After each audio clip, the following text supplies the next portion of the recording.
નમસ્કાર, હું છું વિહંગા પરમાર. સિટી ન્યૂઝમાં આપનું સ્વાગત છે. સૌપ્રથમ એક નજર આજના મુખ્ય સમાચારો પર. ભરૂચ જિલ્લાના આમોદ તાલુકાના આછોદ ગામની સીમમાં ખાણ ખનીજ વિભાગે મોટી કાર્યવાહી કરી. ગેરકાયદેસર ચાલી રહેલા માટી ખનનના સ્થળે દરોડા પાડ્યા. અંદાજે 3 કરોડની કિંમતના વાહનો જપ્ત કર્યા. પાનોલી જીઆઈડીસીમાં આવેલ બ્લૂમ સીલ કન્ટેનર્સ કંપનીમાં કામદાર ઝૂક્યો અને મશીનમાં માથું આવ્યું. માત્ર 5 સેકન્ડમાં કામદાર ધરી પડ્યો. સાથી કામદારે ત્વરિત કામદારોને બૂમાબૂમ કરી બોલાવી લીધા. ઘટના અંગે ડીસની ટીમ દ્વારા સ્થળ તપાસ કરી સ્થળ નોટિસ ફટકારી.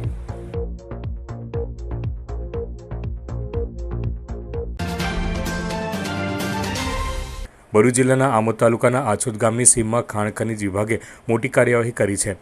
વિભાગની ટીમે અહીં ચાલી રહેલા ગેરકાયદેસર માટી ખનનના સ્થળે દરોડા પાડ્યા હતા, જેના કારણે ભૂમાફિયાઓમાં ફફડાટ ફેલાયો છે. ભરૂચ જિલ્લામાં અનેક સ્થળોએ માટી ચોરી અને રેતી ખનન સહિતની ફરિયાદો ઉઠી હોય છે, ત્યારે ગતરોજ સાંજના સમયે ભરૂચ ખાણ ખનીજ વિભાગના અધિકારીઓ આમોદ તાલુકાના આછોદમાં ગેરકાયદેસર માટીનું ખોદકામ ચાલતું હોવાની જાણ થતાં સ્થળ પર દરોડા પાડી તપાસ હાથ ધરી હતી. આ કાર્યવાહી દરમિયાન વિભાગે અંદાજે ₹3 કરોડની કિંમતના વાહનો જપ્ત કર્યા છે, જેમાં 9 ડમ્પર અને 2 હિટાચી મશીનનો સમાવેશ થાય છે. પ્રાથમિક તપાસમાં જાણવા મળ્યું છે કે બશીર અહેમદ નામના વ્યક્તિએ 10,000 મેટ્રિક ટનની માટી ખનનની પરવાનગી મેળવી હતી. જો કે તપાસમાં મંજૂર મર્યાદા કરતાં વધુ માટી ખનન થયું હોવાનું સામે આવ્યું છે. આ કારણે વિભાગે તમામ વાહનો જપ્ત કરી લીધા છે. આ દરોડાથી ભૂમાફિયાઓમાં ફફડાટ ફેલાયો છે. જપ્ત કરાયેલા તમામ વાહનોને આમોદ મામલતદાર કચેરી ખાતે લઈ જવામાં આવ્યા છે. મારું નામ પરેશ સોલંકી, રોયલ્ટી ઇન્સ્પેક્ટર ખાણ ખનીજ વિભાગ ભરૂચથી છું. આજ રોજ આછોદ ગામે જંબુસર તાલુકામાં એક તપાસ અર્થે આવેલા, જેમાં એક પરમિટ આપેલી, એમાં ખાણકામ કરતાં વધારે ખાણકામ જણાયું, જેથી પ્રાથમિક તપાસ અર્થે અહીંયા 9 ડમ્પરો ખાલી હાલતમાં તથા ખાણકામ વિસ્તારમાં 2 એક્સકેવેટર મશીન જણાઈ આવેલ, જેથી એને સીઝ કરવામાં આવેલ અને 9 ડમ્પરો અહીંયા પોલીસ સ્ટેશન ખાતે, આમોદ પોલીસ સ્ટેશન ખાતે મૂકવામાં આવેલ છે અને આગળની કાર્યવાહી ચાલુમાં. એ જે પ્રાથમિક તપાસમાં 10,000 મેટ્રિક ટનની જે પરમિટ છે, એનાથી વધારે થોડું ખાણકામ જણાઈ આવેલ છે પ્રાથમિક તપાસમાં, જેથી પ્રાથમિક તપાસમાં સીઝ કરવામાં આવેલ છે. પાનોલી જીઆઈડીસીમાં આવેલ બ્લૂમ સીલ કન્ટેનર્સ કંપનીમાં કામદાર ઝૂક્યો અને મશીનમાં માથું આવ્યું હતું. માત્ર 5 સેકન્ડમાં કામદારનું મૃત્યુ નિપજ્યું હતું. નજીક કામ કરતા કામદારે મશીનનો એક ભાગ જોતા જ હટાવ્યો, પરંતુ 26 વર્ષીય પ્રકાશ વર્મા ત્યાં જ ઢળી પડ્યો હતો. સાથી કામદારે ત્વરિત કામદારોને બૂમાબૂમ કરી બોલાવી લીધા હતા. વિચલિત કરી દેતા સીસીટીવી સામે આવ્યા હતા, જે ઘટના અંગે ડીસની ટીમ દ્વારા સ્થળ તપાસ કરી સ્થળ નોટિસ ફટકારી હતી. ગતરોજ પાનોલી જીઆઈડીસીની બ્લૂમ સ્ટીલ કન્ટેનર્સ કંપનીમાં મશીનરીમાં માથું આવી જતા ગંભીર ઇજાના પગલે કામદારનું કરુણ મોત નીપજ્યું હતું. 26 વર્ષીય કામદાર પ્રકાશ વર્માનું માથું મશીનરીમાં આવી ગયું હતું. ગંભીર રીતે ઘાયલ કામદારને સાથી કામદારોએ એમ્બ્યુલન્સ બોલાવી સારવાર માટે ખાનગી હોસ્પિટલમાં ખસેડ્યો હતો. જોકે ફરજ પરના તબીબે તેને મૃત જાહેર કર્યો હતો. સમગ્ર ઘટનાના 18 કલાક બાદ ગત રાત્રિના તેના સીસીટીવી સામે આવ્યા હતા, જેમાં માત્ર 3 સેકન્ડમાં જ કામદાર મોતને ભેટ્યો હતો. 5 સેકન્ડ પૂર્વે જ કામદાર મશીન નજીક રેક પર કામ કરવા આવ્યો હતો, જ્યાં મશીન નીચે કંઈક લેવા માટે તે ઝૂક્યો હતો અને તે જ સમયે મશીન બંને તરફથી કોમ્પ્રેસ થઈ જતાં તેમાં માથું ફસાઈ ગયું હતું, જ્યાં નજીક કામદારે તે જોતાં જ મશીનનો એક તરફનો ભાગ ખસેડાતા પ્રકાશ વર્મા ત્યાં ઢળી પડ્યો હતો. જે બાદ સાથી કામદારોએ બૂમાબૂમ કરીને કામદારોને એકત્ર કર્યા હતા અને ગંભીર રીતે ઘવાયેલા પ્રકાશ વર્માને હોસ્પિટલ પહોંચાડ્યો હતો. જે મામલે કામદારોમાં કંપની મેનેજમેન્ટ સામે રોષ ફેલાયો હતો અને ગેટ બહાર દેખાવો પણ કર્યો હતો. ઘટના અંગે ફેક્ટરી ઇન્સ્પેક્ટર કચેરી ખાતે જાણ થતાં તેમના દ્વારા પણ વિસ્તૃત સ્થળ તપાસ શરૂ કરી હતી. પ્રાથમિક તપાસ અંતે જરૂરી તાકીદ કરતા સ્થળ નોટિસ પણ આપી હતી. આમ આદમી પાર્ટીએ ગુજરાતમાં વધી રહેલા ડ્રગ્સના કારોબાર અંગે ચિંતા વ્યક્ત કરી છે. આજરોજ ભરૂચ જિલ્લા કલેક્ટરને આમ આદમી પાર્ટીના જિલ્લા પ્રમુખ પિયુષ પટેલની આગેવાનીમાં આપવામાં આવેલા આવેદનપત્રમાં જણાવ્યું છે કે ગુજરાતમાં ડ્રગ્સનો કારોબાર વધી રહ્યો છે. યુવાધન બરબાદીના માર્ગે જઈ રહ્યું છે. આપના ધારાસભ્ય ચૈતર વસાવા અને ઉમેશ મકવાણાએ વિધાનસભામાં આ મુદ્દો ઉઠાવ્યો હતો. મકવાણાએ અદાણી મુન્દ્રા પોર્ટ પર 2021માં પકડાયેલા 20,000 કરોડના ડ્રગ્સના નાશ અંગે પ્રશ્ન કર્યો હતો. સરકાર પાસે તેનો કોઈ જવાબ ન હતો. છેલ્લા 3 વર્ષમાં ગુજરાતના બંદરો પરથી 7,350 કરોડનું ડ્રગ્સ પકડાયું છે. ભરૂચ, અંકલેશ્વર, સુરતની જીઆઈડીસીમાં ડ્રગ્સ બનાવતી કંપનીઓ વારંવાર ઝડપાય છે, પરંતુ થોડા સમય બાદ તેઓ ફરી કામ શરૂ કરી દે છે. ધારાસભ્ય વસાવાએ પોલીસ, સરકાર અને ડ્રગ્સ માફિયા વચ્ચે મિલીભગતની શંકા વ્યક્ત કરી છે. તેમણે જણાવ્યું છે કે માત્ર નાના આરોપીઓને જ પકડવામાં આવે છે, મોટા માફિયાઓને નહીં. વધુમાં પાર્ટીએ આરોપ મૂક્યો છે કે ડ્રગ્સ માફિયાઓ ગાંધીનગરમાં કમલમ સુધી હપ્તા પહોંચાડે છે. તેમણે માફિયાઓ વિરુદ્ધ કડક કાર્યવાહી અને તેમની સંપત્તિ પર બુલડોઝર ચલાવવાની માંગ કરી છે. સાથે ડ્રગ્સ રોકવામાં નિષ્ફળ રહેલા ગૃહમંત્રીને પદભ્રષ્ટ કરવાની માંગ કરી છે. ગુજરાતને નશામુક્ત કરવા માટે પહેલાં તો ગૃહમંત્રી હર્ષ સંઘવી સાહેબે રાજીનામું આપી દેવું જોઈએ અને આ ભાજપની સરકારે પણ એમને પદ પરથી હટાવી દેવા જોઈએ. આજે 2021માં મુદ્રા પોર્ટ ઉપરથી, અદાણી પોર્ટ ઉપરથી જે 2000 કરોડનું જે ડ્રગ્સ પકડાયું એ ક્યાં ગયું એની આજ દિન સુધી કોઈને કંઈ જાણ નથી.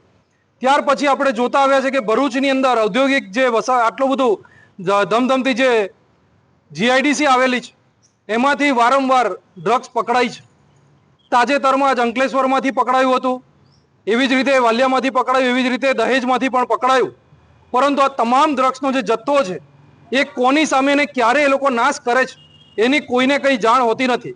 તો આ પકડાયેલું ડ્રગ્સ ક્યાં જાય છે એનો જવાબ ચૈતરભાઈ વસાવા ધારાસભ્યએ જ્યારે વિધાનસભાની અંદર હર્ષ સંઘવી સાહેબ પાસેથી માંગ્યો ત્યારે એમને વાતને ગોળ ફેરવી અને ઔરંગઝેબ ઉપર લઈ ગયા. પરંતુ જ્યારે આ નશામુક્ત ગુજરાતને જો કરવું હશે તો હર્ષ સંઘવી સાહેબે એને રાજીનામું આપવું પડશે એના પદ પરથી અને ગુજરાતને નશામુક્ત કરવું ખૂબ જરૂરી છે. આજનું યુવાધન ખૂબ બગડી રહ્યું છે. આજે નાના છોકરાઓ ડ્રગ્સ લેતા શીખી ગયા છે. તો આ તમામ લોકોને નશામુક્ત કરવા માટે પહેલાં તો આ ગૃહમંત્રીને રાજીનામું આપવું જોઈએ. અંકલેશ્વરની મામલતદાર કચેરી ખાતે પ્રાંત અધિકારી ભવદીપસિંહ જાડેજાની અધ્યક્ષતા હેઠળ તાલુકા કક્ષાનો સ્વાગત ફરિયાદ નિવારણ કાર્યક્રમ યોજાયો હતો, જેમાં વિવિધ વિભાગોના 10 અરજદારોની અરજીઓ મૂકવામાં આવી હતી, જેનો ઝડપથી નિકાલ થાય તેવા પ્રયાસો હાથ ધરવામાં આવ્યા હતા. સ્વાગત ફરિયાદ નિવારણ કાર્યક્રમની રાજ્ય અને જિલ્લા કક્ષાએ મળેલી સફળતા બાદ મુખ્યમંત્રી ભૂપેન્દ્ર પટેલે રાજ્યના નાગરિકોના ગામ કે તાલુકા કક્ષાના અરજદારોની રજૂઆતોના પ્રશ્નો અસરકારક અને ન્યાયિક રીતે હલ થાય તે માટે તાલુકા કક્ષાએ તાલુકા સ્વાગત ફરિયાદ નિવારણ કાર્યક્રમનું આયોજન કરવામાં આવ્યું છે. આ કાર્યક્રમ અંતર્ગત અંકલેશ્વરની મામલતદાર કચેરી ખાતે પ્રાંત અધિકારી ભવદીપસિંહ જાડેજાની અધ્યક્ષતા હેઠળ તાલુકા કક્ષાનો સ્વાગત ફરિયાદ નિવારણ કાર્યક્રમ યોજાયો હતો, જેમાં મામલતદાર કરણસિંહ રાજપૂત સહિત વિવિધ વિભાગોના અધિકારીઓ અને તલાટીઓ અને અરજદારો હાજર રહ્યા હતા. આ સ્વાગત કાર્યક્રમમાં વિવિધ વિભાગોને લગતી 10 અરજદારોની અરજીઓ મૂકવામાં આવી હતી, જેનો ઝડપથી હકારાત્મક નિકાલ લાવવાના પ્રયાસો હાથ ધરવામાં આવ્યા હતા. ગુજરાત રાજ્ય સરકાર દ્વારા તાલુકા સ્વાગત, ગ્રામ સ્વાગત અને જિલ્લા સ્વાગત અને રાજ્ય સ્વાગતની દર માસે યોજવામાં આવે છે. તે જ રીતે અંકલેશ્વર તાલુકામાં આજરોજ માનનીય પ્રાંત અધિકારી સાહેબ શ્રી બી. જાડેજા સાહેબની અધ્યક્ષતામાં તાલુકા સ્વાગત યોજવામાં આવેલ હતો. તેમાં કુલ 10 પ્રશ્નો રજૂ થયેલ છે. એ 10 પ્રશ્નોનો હકારાત્મક નિકાલ કરવા માટે નિકાલ કરવામાં આવેલ છે અને જે પ્રશ્નોનો હકારાત્મક નિકાલ કરી અરજદારને પણ સંબોધિત કરવામાં આવેલ છે. 10 અરજદારો પૈકી કુલ 5 અરજદારો હાજર છે. બાકીના 5 અરજદારોની અરજીનો પણ યોગ્ય નિકાલ કરવામાં આવેલ છે. અંકલેશ્વર તાલુકાની 6 પંચાયતોને ટીબી મુક્ત જાહેર કરવામાં આવી છે, જેમાં 2 પંચાયતને સિલ્વર અને 4 પંચાયતોને બ્રોન્ઝ અને ગાંધીજીની પ્રતિમા એનાયત કરી સન્માનિત કરાઈ હતી.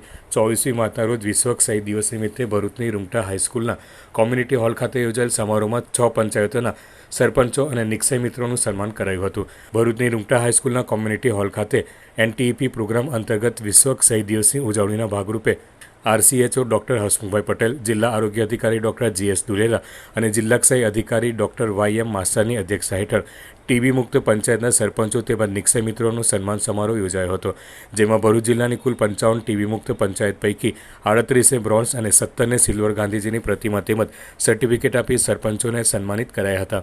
જિલ્લાની 55 ટીબી મુક્ત પંચાયત પૈકી અંકલેશ્વર તાલુકાના ઊંટિયાદરા, સરથાણ, પીલુદ્રા, બોરભાઠા બેટ, ભરણ અને કાનવા પંચાયતને ટીબી મુક્ત પંચાયત જાહેર કરવામાં આવી હતી, જેમાં અંકલેશ્વરના ઊંટિયાદરા અને સરથાણ પંચાયતને સિલ્વર તેમજ પીલુદ્રા, બોરભાઠા બેટ, ભરણ અને કાનવા પંચાયતને ઉપસ્થિત મહાનુભાવોના હસ્તે બ્રોન્ઝ ગાંધીજીની પ્રતિમા અને પ્રમાણપત્ર એનાયત કરવામાં આવ્યા હતા. મારું નામ પ્રફુલભાઈ પટેલ છે. હું બોરભાઠા બેટ અંકલેશ્વર તાલુકાના માજી સરપંચ છું. 24/3ના દિવસે ભરૂચ મુકામે ટીબી મુક્ત અભિયાન દિવસ રાખવામાં આવ્યો હતો. આમાં અમારા ગામમાં પણ 3-4 કેસો હતા કે ટીબી મુક્ત થઈ ગયા છે ને અમને બોલાવીને ભરૂચ મુકામે એવોર્ડ આપવામાં આવેલ છે. એમાં એવોર્ડમાં ગાંધીજીની પ્રતિમા છે અને એક શરતી આપવામાં આવેલું છે ને અમારા ગામમાં હવે એક પણ કેસ ટીબીનો રહ્યો નથી ને ટીબી મુક્ત ગામ થઈ ગયું છે. નમસ્કાર, હું ડૉક્ટર સુશાંત કઠોરવાલા, તાલુકા હેલ્થ ઓફિસર અંકલેશ્વર. વિશ્વ ટીબી દિવસ 24 માર્ચ 2025 અંતર્ગત આરોગ્ય વિભાગ ભરૂચ જિલ્લા પંચાયત દ્વારા અંકલેશ્વર તાલુકાના 6 ગામોને ટીબી ફ્રી પંચાયત તરીકે જાહેર કરીને ટ્રોફી એનાયત કરવામાં આવેલ છે, જેમાં 2 ગ્રામ પંચાયત ઉતિયાદરા અને સરથાણને સિલ્વર ટ્રોફી અને બાકીના 4 ગામ જેમાં સરથાણ, પિલુદ્રા, બોરબાટા, ભરણ જેવા ગામોને બ્રોન્ઝ ટ્રોફી એનાયત કરવામાં આવેલ છે. Ankleshwar Indian oil corporation limited દ્વારા સામાજિક જવાબદારીના ભાગરૂપે ધંતુરિયા ગામે 6 આંગણવાડીનું નિર્માણ કરવામાં આવ્યું છે, જેમાં આજરોજ લોકાર્પણ કરાયું હતું. 18 આંગણવાડી કેન્દ્રોમાં સાધન સહાય અને શૈક્ષણિક કીટનું વિતરણ કરવામાં આવ્યું હતું. Indian oil corporation limited Vadodara વિભાગના મુખ્ય મહાપ્રબંધક લોકેશસિંહ વિશેષ ઉપસ્થિત રહ્યા હતા. Ankleshwar Indian oil corporation limited દ્વારા બાળ વિકાસ યોજના ચલાવવામાં આવી રહી છે. સામાજિક જવાબદારીના ભાગરૂપે ઇન્ડિયન ઓઇલ કોર્પોરેશન લિમિટેડ દ્વારા આ યોજના ચલાવાઈ છે, જે અંતર્ગત 6 આંગણવાડીનું નિર્માણ અને 18 આંગણવાડી કેન્દ્રોમાં સાધન સહાયનું વિતરણ કરવામાં આવ્યું હતું. ત્યારે અંકલેશ્વર તાલુકાના ધંતુરિયા ગામે ઇન્ડિયન ઓઇલ કોર્પોરેશન લિમિટેડના પ્રયાસથી આંગણવાડી કેન્દ્રનું નવનિર્માણ કરવામાં આવ્યું છે, જેનો આજરોજ લોકાર્પણ સમારોહ યોજાયો હતો. આ પ્રસંગે Indian oil corporation limited Vadodara વિભાગના મુખ્ય મહાપ્રબંધક લોકેશસિંહ, CDPO રીટાબેન, ONGCના incharge DB Gavit, manager Ankit Chordia, Ankleshwar ગ્રામ્ય પોલીસ મથકના PI KG સિસોદિયા, ગામના આગેવાન રતિલાલભાઈ, બચુભાઈ તેમજ ગ્રામજનો ઉપસ્થિત રહ્યા હતા. इंडियन ऑयल कॉर्पोरेशन लिमिटेड ने PSR स्कीम के अंतर्गत 6 आंगनवाड़ी का रिनोवेशन और 18 में कुछ सामान वितरित किए हैं. उसी के प्रोग्राम में ये धंतुरिया 2 के बाल विकास आंगनवाड़ी योजना में हम लोग आज यहाँ एकत्रित हुए हैं. हमारे executive director and regional head western region pipelines ने इस साल हमारी एक स्कीम चलाई थी, बाल विकास योजना, जिसके तहत हम लोगों ने CSR स्कीम में बच्चों के समुचित विकास के लिए हर आंगनवाड़ी को ROW से जुड़ने वाली आंगनवाड़ी में एक योजना को कार्यान्वित किया है.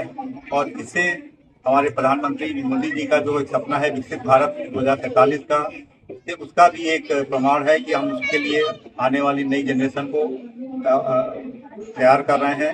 और ये हमारे देश में जो विकसित भारत 2047 के सपने को साकार करने में हमारी ये आज की जो पीढ़ी है, अभी जो नए बच्चों की पीढ़ी है, ये आगे आगे अपना महत्वपूर्ण योगदान देगी.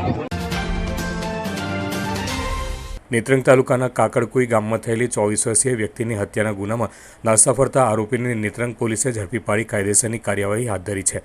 નેત્રંગ તાલુકાના કાકડકુઈ ગામે વડફળિયામાં 2 મિત્રો નામે અશ્વિન ધારાસિંહભાઈ વસાવા તેમજ રાજેશ ગોમાભાઈ વસાવાનાઓ ઘણા સમયથી આંબાના ઝાડ નીચે ખાઈ પીને પડી રહેતા હતા, જે બંને મિત્રો વચ્ચે ગઈ 24મી માર્ચના રોજ રાત્રિના 8:30 વાગ્યાના અરસામાં કોઈ કારણોસર અંદરોઅંદર ઝઘડો થયો હતો, જેમાં અશ્વિન ધારાસિંહભાઈ વસાવાનાએ તેમના મિત્ર રાજેશ વસાવાનાઓને જમવાનું બનાવવા માટે પથ્થરો વડે ચૂલો બનાવેલો તે પથ્થર વડે માથાના ભાગે તથા દાઢીના ભાગે મારી દઈ ખૂન કરી નાસી ગયો હતો. આ મામલે મૃતકની બહેન સંગીતા વસાવે ફરિયાદ નોંધાવી હતી, જેથી સદર ગુનાના આરોપીને પકડવા માટે પોલીસ સ્ટાફના માણસોની અલગ અલગ ટીમો બનાવી કાકડકુઈ ગામ તથા આજુબાજુના વિસ્તારમાં આ કામના આરોપીને શોધી કાઢવા તજવીજ હાથ ધરી હતી. તે દરમિયાન અંગત બાતમીદાર વડે જાણવા મળેલ કે ગઈકાલ કાકડકુઈ ગામે ખૂન કરી નાસી ગયેલા આરોપી અશ્વિન વસાવા રહેવાસી વડફળિયું કાકડકુઈને ફૂલવાડી ચોકડી નજીક આવેલા એક મોટા પીપળાના ઝાડ નીચે ઊંઘે છે તેવી ચોક્કસ બાતમી મળતા આ કામના આરોપીને ફૂલવાડી ચોકડી નજીક આવેલ મોટા પીપળાના ઝાડ નીચેથી ઊંઘતો ઝડપી પાડ્યો હતો, જેના વિરુદ્ધ નેત્રંગ પોલીસે કાયદેસરની કાર્યવાહી હાથ ધરી વધુ તપાસ ચલાવી છે. અંકલેશ્વરના સુરવાડી ઓવરબ્રિજ પર મોપેડ અને બાઇક વચ્ચે સર્જાયેલ માર્ગ અકસ્માતના CCTV ફૂટેજ સામે આવ્યા છે, જેમાં બંને વાહન સામસામે ધડાકાભેર ભટકાય છે તે સહિતના દ્રશ્યો કેદ થયા છે. અંકલેશ્વરના સુરવાડી ઓવરબ્રિજ પર સોમવારની રાત્રિએ અકસ્માતનો બનાવ બન્યો હતો, જેમાં મોપેડ અને બાઇક સામસામે ભટકાતા અકસ્માત સર્જાયો હતો. આ અકસ્માતમાં મોપેડ અને બાઇક ચાલક બંને યુવાનોને સામાન્ય ઇજાઓ પહોંચી હતી. અકસ્માતના આ દ્રશ્યો નજીકમાં લગાવવામાં આવેલા CCTV કેમેરામાં કેદ થયા છે, જેમાં પૂર ઝડપે આવી રહેલ મોપેડ અને બાઇક સામસામે ધડાકાભેર ભટકાતા અકસ્માત સર્જાય છે તે સહિતના દ્રશ્યો CCTV કેમેરામાં કેદ થયા છે. અકસ્માતના આ બનાવ અંગે કોઈ પોલીસ ફરિયાદ નોંધાવા પામી ન હતી. અંતમાં મુખ્ય સમાચારો પર ફરી એક નજર. ભરૂચ જિલ્લાના આમોદ તાલુકાના આછોદ ગામની સીમમાં ખાણ ખનીજ વિભાગે મોટી કાર્યવાહી કરી ગેરકાયદેસર ચાલી રહેલા માટી ખનનના સ્થળે દરોડા પાડ્યા. અંદાજે 3 કરોડની કિંમતના વાહનો જપ્ત કર્યા. પાનોલી જીઆઈડીસીમાં આવેલ બ્લૂમ સીલ કન્ટેનર્સ કંપનીમાં કામદાર ઝૂક્યો અને મશીનમાં માથું આવ્યું. માત્ર 5 સેકન્ડમાં કામદાર ધરી પડ્યો. સાથી કામદારે ત્વરિત કામદારોને બૂમાબૂમ કરી બોલાવી લીધા. ઘટના અંગે ડીસની ટીમ દ્વારા સ્થળ તપાસ કરી સ્થળ નોટિસ ફટકારી.